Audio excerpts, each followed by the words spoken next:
하나님의 말씀은 구약성경 사사기입니다.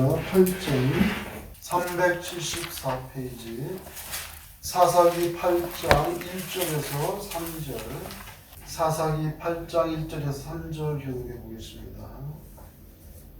에브라임 사람들이 기드온에게 이르되 네가 미디안과 싸우러 갈 때에 우리를 부르지 아니하였으니 우리를 이같이 대접함은 어찌 되느냐 하고 그와 크게 다투는지라. 기드온이 그들에게 이르되 내가 이제 행한 일은 너희가 한 것에 비교되겠느냐. 에브라임의 끝물 포도가 아비에셀의 만물 포도보다 낫지 아니하냐. 하나님이 미디안의 방백 오볼과 스앱을 너희 손에 넘겨주셨으니 내가 한 일이 어찌 있느니 너희가 한 것에 비교되겠느냐 하니라. 기드온이 이 말을 하매 그때 그들의 노여움이 풀리니라. 사사들 이제 모세를 통해서 하나님께서 이집트에서 나오게 하시고 또 그 후계자 여호수아를 통해서 가나안 땅을 정복하게 하시고 정복을 했으니 살아야 되지 않겠습니까? 사는데 아직도 왕이 없던 시절 한 200년 정도 되는 기간이에요. 굉장히 긴 기간이죠. 200년 동안 왕이 없이 한 국가가 이어진다는 거 대단히 어려운 일인데 왕은 없지만 이제 특별히 사사라고 영어로는 저지죠. 저지 재판관입니다.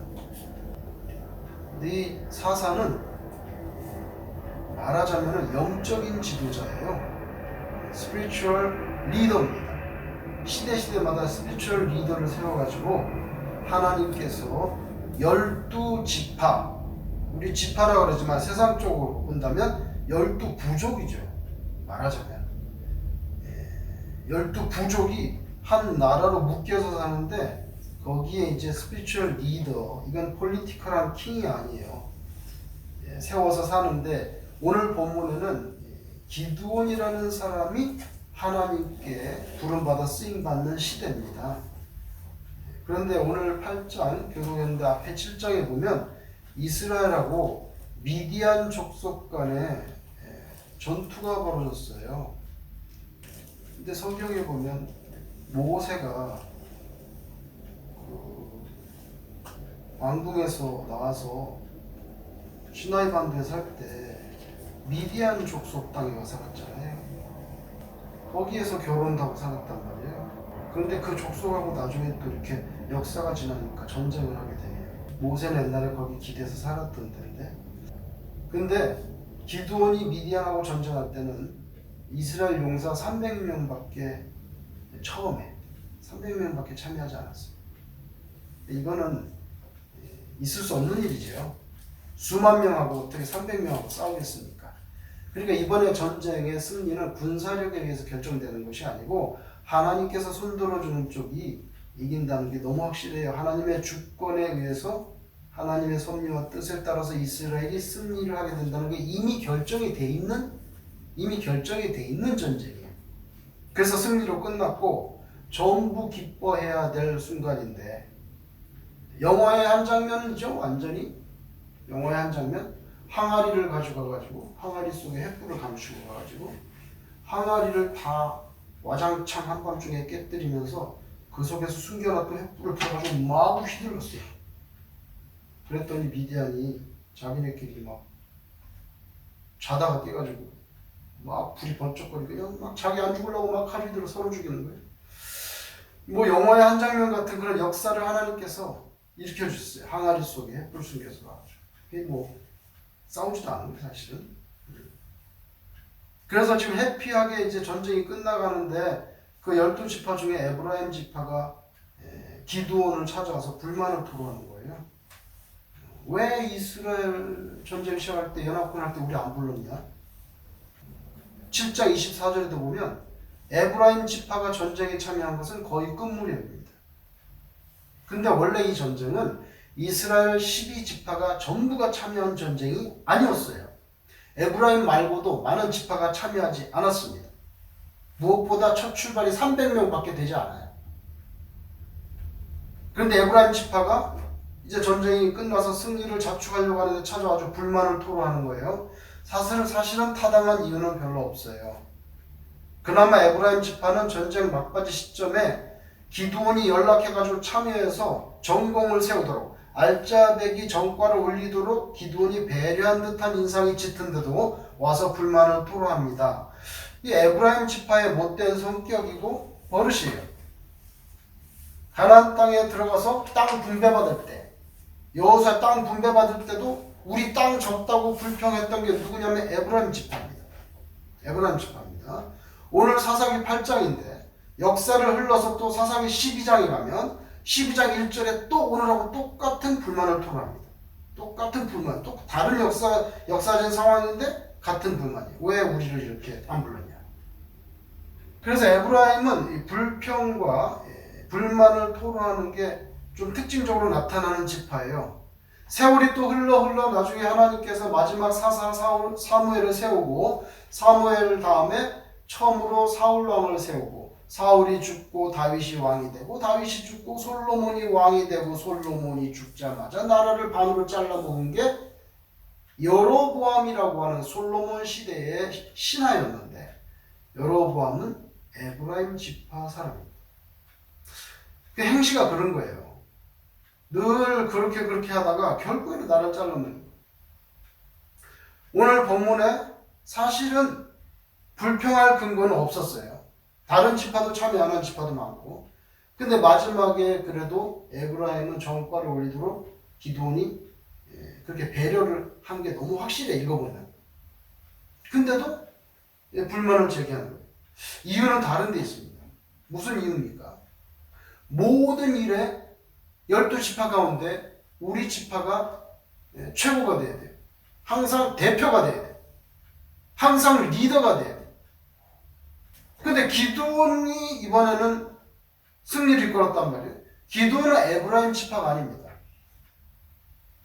기드온은 므낫세 지파입니다. 에브라임하고 므낫세는 좀 문제가 있어요. 그죠? 누구의 아들들이죠? 요셉의 아들들입니다. 요셉의 아들들이고 요셉의 아들인데 이 므낫세와 에브라임의 할아버지가 누굽니까? 야곱이죠. 야곱 죽을 때 어떻게 했습니까? 축복할 때 손을 바꿔서 해서 좀 요셉이 싫어하고 그런 그 기원이 있어요. 그런 오리진이 있어서 항상 조금 신경전해요. 서로 내가 이스라엘의 12지파 중에 서로 이제 대표가 된다. 그래서 기드온, 다시 말해 므낫세 지파가 주도권을 잡고 전쟁을 승리로 이끈 사실에 대해서 불편한 거예요. 그게 불편한 거예요. 그래서 괜한 시비를 거는 겁니다. 여러분 모세가 죽고 여호수아가 지도자 됐죠. 여호수아는 어느 지파입니까? 에브라임 지파입니다. 아시겠습니까? 모세 다음에 에브라임 지파가 이 그 가나안 땅 정복하는데 여호수아가 에브라임 지파니까 괜찮았어요. 그런데 나중에 세월이 흘러서 이제 이렇게 기드온이 지도자가 되고 므낫세 지파를 중심으로 일이 돌아가니까 꼭 내가 아니면 대통령 나라가 안 된다 뭐 그런 분들 그럼 좀 나라가 어렵게 되는 거죠. 근데 오늘 기드온을 보면 참 훌륭한 인격을 보여줍니다. 내가 피 흘려서 싸우고 뭐 내가 지도자 되려고 했나? 하나님이 불러서 내가 온 거지. 그죠? 기드온이 사사가 되겠다고 한 적 없어요. 하나님께서 부르신 겁니다. 그래서 앞서 나가서 총대 메고 나가서 전쟁했는데 칭찬과 감사는 못 받을 망정 불평과 시비가 일어났습니다. 왜 그러냐? 내가 총대 메고 앞에 나가서 전쟁을 승리를 이끌었는데 왜 나한테 불평과 시비를 거는 것이냐? 이렇게 말을 하면서 대들었다고 하면 미디안과의 전쟁에서 승리로 딱 끝났는데 잘못하면 내전이 벌어지는 거예요. 에브라임하고 므낫세 간에 전쟁이 날 수가 있어요. 얼마든지. 실제로 베냐민 지파 전쟁 나서 같은 나라 안에서 내전이 일어나서 베냐민 지파 씨가 마를 뻔했어요. 한 지파가 완전히 씨가 마를 뻔했잖아요. 사사기. 그죠? 그렇기 때문에 얼마든지 그런 일이 있을 수 있습니다. 그래서 미디안과의 전쟁에 승리해놓고는 내전에서 자기네끼리 전쟁 벌어질 위기에 놓였었는데 사실은 기드온이 이왕 전쟁에도 승리했겠다. 대부분 나머지 이스라엘 지파들은 자기를 서포트합니다. 그리고 지금이 어떤 때입니까? 막강한 미디안을 물리친 정말 굉장한 그 전승의 무드 가운데 클라이맥스에 기드온이 올라 있습니다. 여기서는 기드온이 에브라임 버르장머리를 고쳐야 되겠다. 나를 따르라. 그러면 끝나는 거예요. 둘 중에 누구든지. 그런데 에브라임 지파를 향해서 아주 부드럽고 겸손한 대답을 합니다. 보시죠. 에브라임의 끝물, 당신네들 끝물 포도가 아비에셀의 만물포도 낫지 않냐. 여러분 포도를 딸 때 제일 싫어한 거 먼저 다 걷어들이고 찌끄러기 막 이게 조그맣고 상품 가치가 없는 거 이런 것도 다 내버려. 왜? 여우 갖다 먹도록 지나가는 나그네 갖다 먹도록 그냥 어차피 팔지도 못할 거 너무 조잡스럽게 생각 이거 그냥 다 내버려두는 거예요. 그 끝물포도예요. 끝물포도 그죠? 제일 좋은 거 먼저 따서 후성해서 팔기도 하고 먹기도 하고 그러잖아요. 에브라임 당신네들 끝물포도가 아비에셀은 기드온의 조상이에요. 기드온 므낫세 아비에셀의 만물 포도보다 낫지 않습니까? 어딜 에브라임 지파하고 우리하고 비교를 하시려고 그럽니까? 당신네들 끝물보다 우리 만물포도보다 훨씬 나은데 뭘 그걸 가지고 또 섭섭하게 그렇게 여기십니까? 비교할 수 없을 정도로 상대도 안 되는 그런 사이인데 당신네들이 훨씬 더 훌륭한데 왜 그러십니까 또? 그렇게 말했어요. 참 비유도 잘 들은 것 같아. 에브라임의 끝물포도 아비에셀의 만물포도보다 훨씬 나은데 무슨 비교를 그렇게 하시려고. 그러면서 또 3절에 보니까 에브라임 지파가 전쟁 말기에 참여해서 누굴 잡았냐면 미디안 두목들을 잡았어요. 오렙과 스앱입니다. 물론 이거 두목 잡는 것도 기드온이 다 어디 가서 잡으라고 가르쳐줬어요. 다 배려한 거예요. 그래서 어쨌건 에브라임 지파가 오렙과 스앱, 미디안의 두목을 잡았는데 그 전과가 그게 보통 전과입니까? 그렇게 큰 일을 다 위대하게 하셔놓고 왜 그러십니까? 하고 칭송해주고 이렇게 부드럽게 겸손하게 낮아져서 말을 했어요. 그랬더니 3절 끝부분에 보니까 에브라임 지파의 노가 풀렸다고 기록해주고 있습니다. 사실은 에브라임 지파가 품어야 될 노라는 것은 성립하지 않아요. 불법이에요. 그 분노라는 것은. 맞지도 않는 이야기예요. 그렇지만 당신이 마음이 그렇게 격앙되었으니 마음을 푸십시오. 에브라임 지파가 어떤 지파입니까? 이 조그마한 므낫세 지파 이제 그런 말을 하는 거예요 속으로. 이거 뭐 대단하다고 이렇게 마음을 쓰십니까? 그랬더니 화가 풀렸다. 여러분 살다 보면 일터에서도 그렇죠. 어딘지 간에 괜한 시비를 걸고 갈등을 불러일으키는 경우가 있습니다. 근데 또 기드온처럼 겸손하고 온유한 사람이 있어요. 그래서 전자는 갈등과 분쟁을 일으키지만 후자는 자꾸만 이렇게 평화와 안식의 역사로 이렇게 쓱 끌어가죠. 끌어갑니다. 우리 어느 쪽의 모습으로 살아야 되는 거예요. 이번 주에 어떤 분을 만났는데요. 제가 설교 준비를 하면서 그 사람이 생각이 났는데 그분에 대해서 어떻게 표현을 해야 되겠냐면은 아주 말을 유하게 하고 큰 소리도 안 내. 말을 유하게 하고 과장됨이 없어요. 사람이. 과장됨이 없고 사실 그대로를 말하고 그리고 약속을 잘 지켜요. 제가 무슨 약속을 했는데 제가 볼 때 이 약속 지키기 어려울 것 같은데 물가도 많이 바뀌었고 여러 가지 보니까 처음에 말했던 약속을 지키기 어려울 것 같아요. 제 생각에는 그래요. 그래도 두 번째 만났는데 하니까 1절 아무런 그런 그 어디셔널 익스큐즈를 하지 않고 처음에 말했던 그대로 약속을 지키더라고요.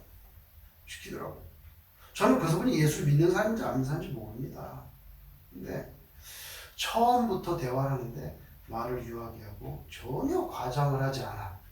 과장할 수도 있어요. 자기는. 그럴 수도 있는 사람이에요. 근데 그리고 사실 그대로를 말하고 그리고 상황에 관계없이 약속을 지켜 나가서 일을 종결했습니다.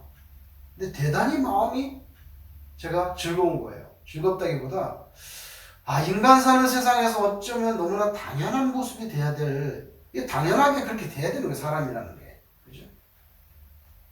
성실한 목사님, 거룩한 목사님.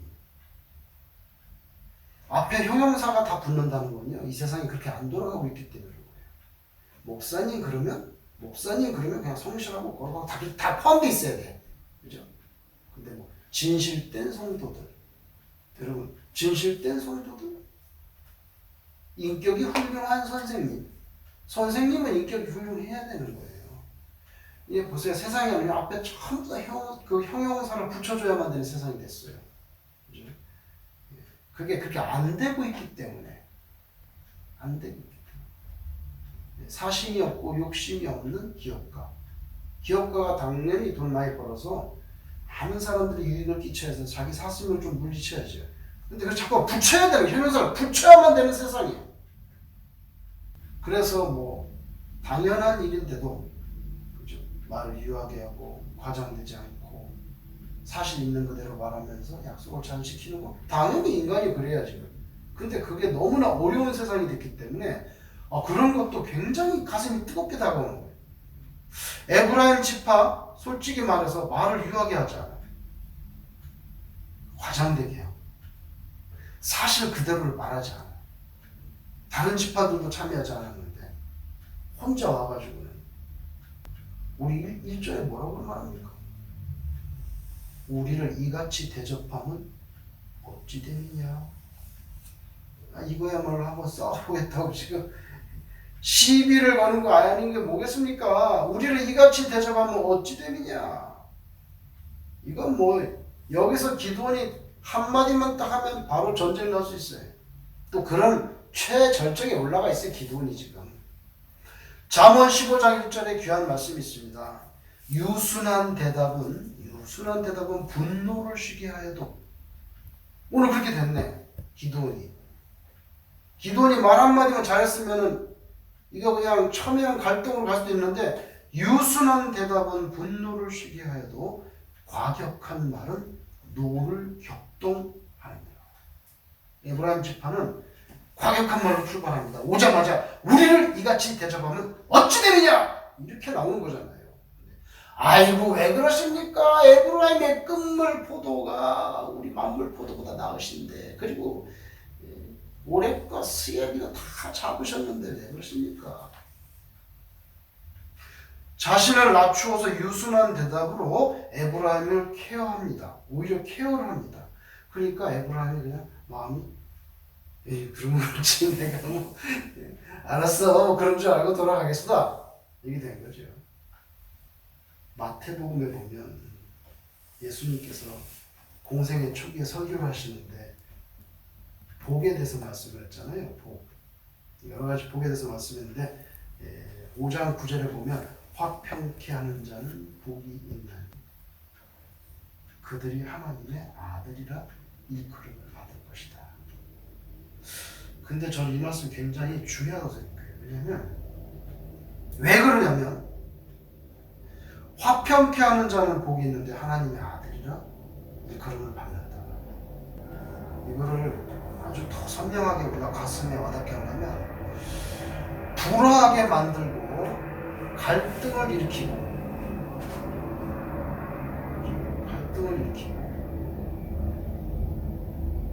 화목을 무너지게 하는 자는 저주를 받을 것이니 그들은 사탄의 자식들이라 일컬음을 받을 것이다. 이런 말을 뒤집어 놓은 말과 같아요. 그래서 대단히 중요한 말씀이고, 또 한 가지는 예수님은 평생 자기를 가리켜서 나 오늘 갈릴리로 간다 그러십니다. 내가 십자가에서 고난받고 사흘 만에 뭐죠? 인자는 인자. 항상 인자라는 말을 써요. 다니엘이 보면 하늘에서 구름 가운데 인자 같은 분이 내려오는데 그 인자라는 단어가 나와. 사람의 아들이라는 뜻이에요. 한자로. 원문에도 정확하게 사람의 아들로 되어 있어요. Son of Man. 그래서 그 son은 영어로 번역할 때는 대문자로 써 있어요. 왜냐하면 그게 진짜 사람의 아들이라는 뜻이 아니라, 그게 사람의 아들이라는 뜻이 아니라 메시아를 가리키는 특이한 그 term으로 쓰기 때문에 영어로 쓸 때는 앞에 son을 대문자로 써요. 항상 영어 성경에서 son은 대문자로. 그래서 Son of Man, 다니엘이 예언하는데, 예수님께서 다니엘이 예언하신 그 턱을 끌어서 자기를 가리킬 때, 여러분 우리가 사국에서 보면은 왕이 말할 때 뭐 과인이 이렇게 말하는 것처럼, 짐이 말하는 것처럼, 영어권에서는 왕이 뭐라고 말합니까? 왕이 자기를 말할 때는 위라고 말합니다. 아이가 아니에요. 왕은 온 국민을 대표하기 때문에, 그 셰익스피어에 보면 전부 왕이 위라고 말합니다. 아이라고 하네. 위. 예수님은 내가 십자가에 아니고 인자가 들림을 Son of Man, 자기야. Son of Man. 근데 예수님은 사실은 Son of Man이 아니고 뭐예요? Son of God이잖아. 근데 계속 Son of Man이라고 했어요. 겸손하신 분.